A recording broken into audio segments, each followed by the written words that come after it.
every saint has a past, and every sinner a future, within quotes.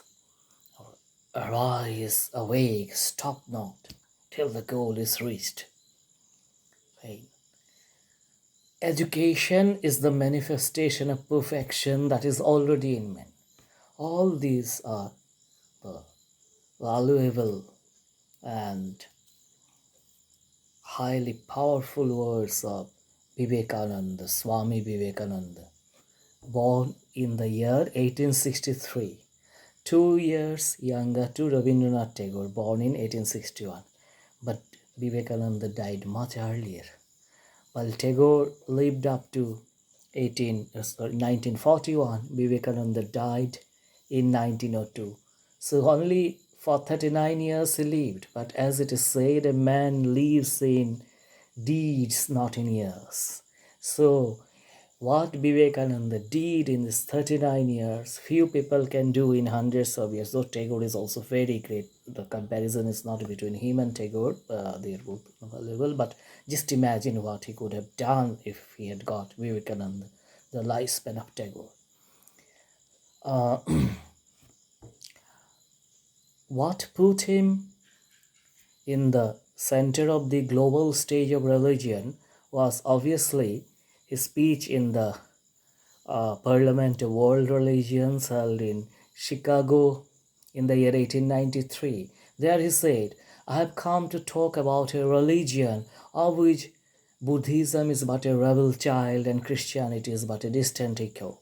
Basically, he was talking of what we say Hinduism today. But his religious thought was inseparable from his nationalist thought. Patriotist also, patriotic we can say, if you have problem with nationalism. But anyway, it's all the same. When he was received well, very very well in so many countries of the West, not by all the people are conspiring against him there, including some Indians who were there, were jealous. And then when he came back, people asked him, how do you find India now? He said, I liked India before, even before I lived, even before, I lived in these foreign countries. But now that I have come from abroad, every speck of dust of India is divine for me. So that kind of love he had, not only for the country, but human beings. Man are wanted, he said, the rest will be taken care of. Man means strong, dedicated, because remember, he was also operating, as I said, within the backdrop of colonialism, like Chinua Achebe, for instance. They are much younger, or Gugi Wathiong, or even Gandhi. Gandhi went to meet Vivekananda once.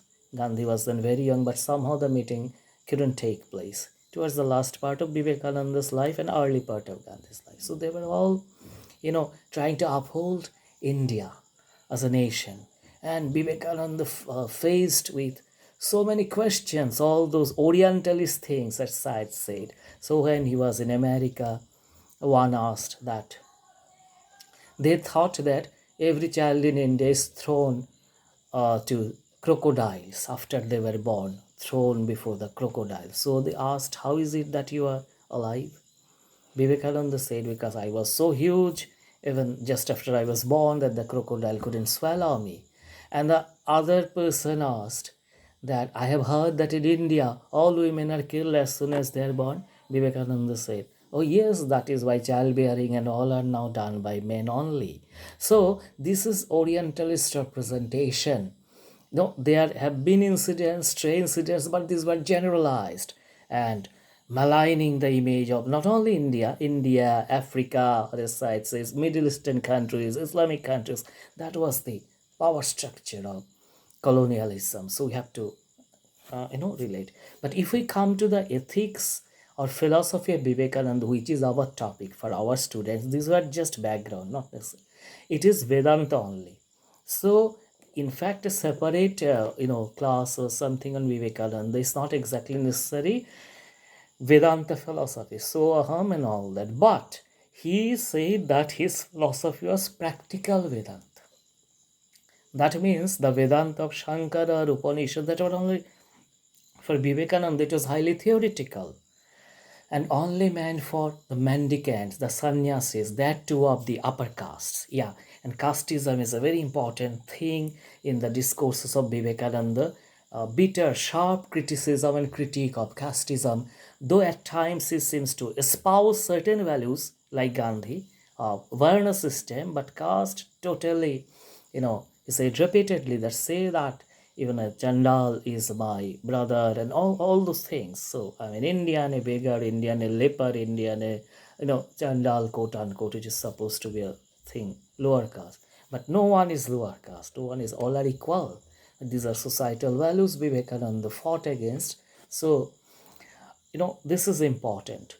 Anyway, coming back, which Ambedkar later, took to its fullest bloom, maybe the protest against caste. But anyway, so Vivekananda said Vedanta is necessary. Every individual, every human being should know that she or he is Brahman, she, he, or they.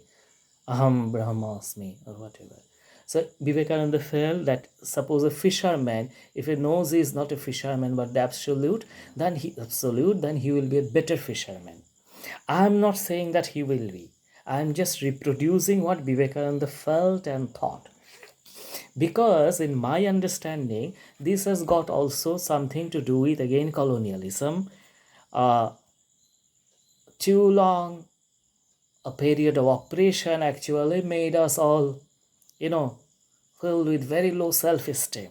As Chinua Achebe said in a very famous essay, the novelist's teacher, that the duty of a novelist in an African situation is to make people regain their faith in themselves, who have been told repeatedly by the colonizers that they are useless, they are secondary to the white, and they cannot do anything. So the similar things happened in India. So Vivekananda tried to uphold our spirit, arise, awake, stop not till the goal is reached. He had very high hopes for America. Because though America was ruled by whites, they were then not exactly colonizers for the other part of the world. Though they oppressed the original inhabitants there, and Vivekananda was aware, but then the British hierarchy, the British class system, even British caste system, if we may say so, the blue blood in Britain, no one can become a king unless he or she is from that family, the blue blood concept, British hierarchy, very much like casteism. Both have to be done away with. But in Britain, officially it still remains, outside the royal family. But America, to the contrary, like India, I know president people can become, though just say till date no one president America had, but anyway much more democratic than Britain. Barack Obama was there, so like he liked those spirits and always pray.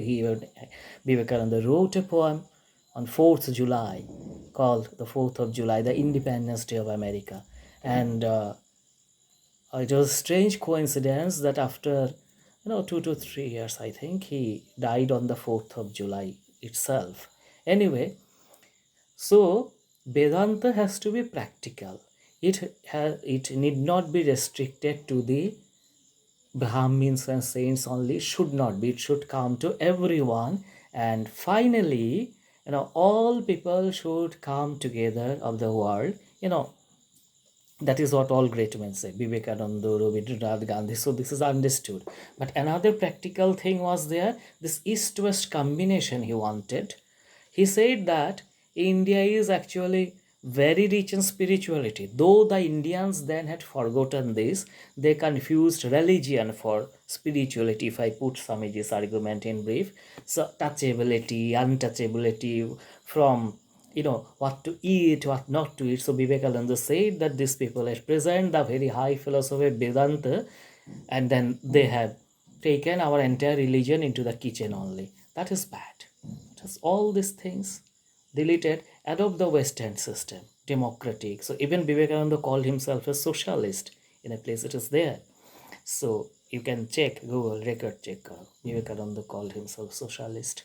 But this spiritual or philosophical aspect will be Indian Vedanta, and the outer aspect, society will be fully democratic. That is practical Vedanta. That is, I repeat, it need not be restricted to people of the Brahmin class or priestly class, and among them also all Brahmins are not given, only those who became saints. So he spoke about, we had these two great figures, Adi Shankara, the Vedant, who was a great intellectual. He also died in 32 years.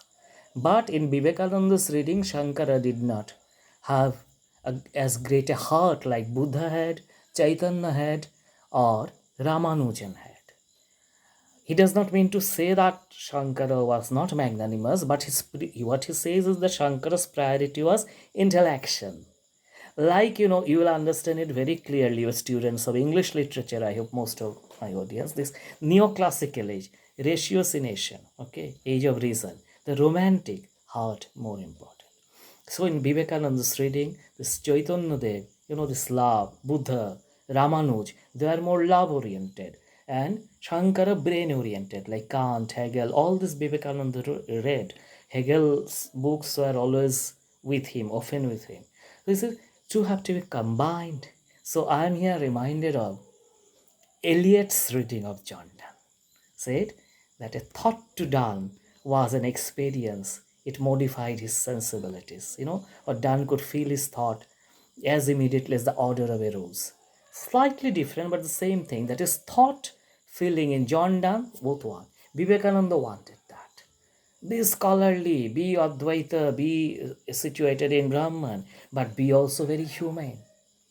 So once he was crying after somebody is dead, then people asked, how is it? You are a sannyasi. Sannyasi is not supposed to have any attachment with it. Why are you crying? You know soul is in this. He said, hey, what is this? Does it mean that since I become a sannyasi, I'll have to be heartless? So, very new thing. But there are precedences. Shankaracharya himself did the cremation and other things of his mother, which is prohibited for a sannyasi because there is no one to look after her. Chaitanya Dev also took care of his mother regularly from Puri, through people and all. So these two and Vivekananda, these are exceptions. Otherwise, when you become a sannyasi as per the Hindu canonical norms, your ties with your family and everything totally gone, and you are formally injunction is given that you should not meet your relatives, your family, and you should not also talk about your purvashram. But Vivekananda was a modern sannyasi, and others also like Chaitanya, Shankar, they bring individual talent. So Vivekananda, sannyasi with a heart. So he established Ramakrishna mission. The motto gives the, Vivekananda's ethics and philosophy in brief. Atmano moksharthaya, that is for your own liberation, but jagatasya hitaya, for the benefit of the world. Philanthropy. So your own liberation is not important. It's important, but equally important is ease other people's suffering. So you see Buddha coming here, Christ coming here, Christian missionary, and so Ramakrishna mission, and then Chaitanya and Ramanuj, they are coming here. This love about him. And then towards the very late part of his life, he actually said, this famous poem, জীবে প্রেম করে বহুরূপে সম্মুখে তোমার ছাড়ি কোথা খুঁজিছ ঈশ্বর, জীবে প্রেম করে যেইজন সেইজন সেবিছে। All the things that you see before your eyes are God. Apart from this, there is no God or anything. This is what you have. So this is the moment that it's famous Hindi song. We don't know what was there before. Aage bhi jane na tu piche, that thing. So what you have before you are all the only gods that you have. So love them, serve them. So Coleridge, farewell, farewell, wedding guest. But this stood the I tell, who pray he prayeth best, who loveth best, all things both great and small.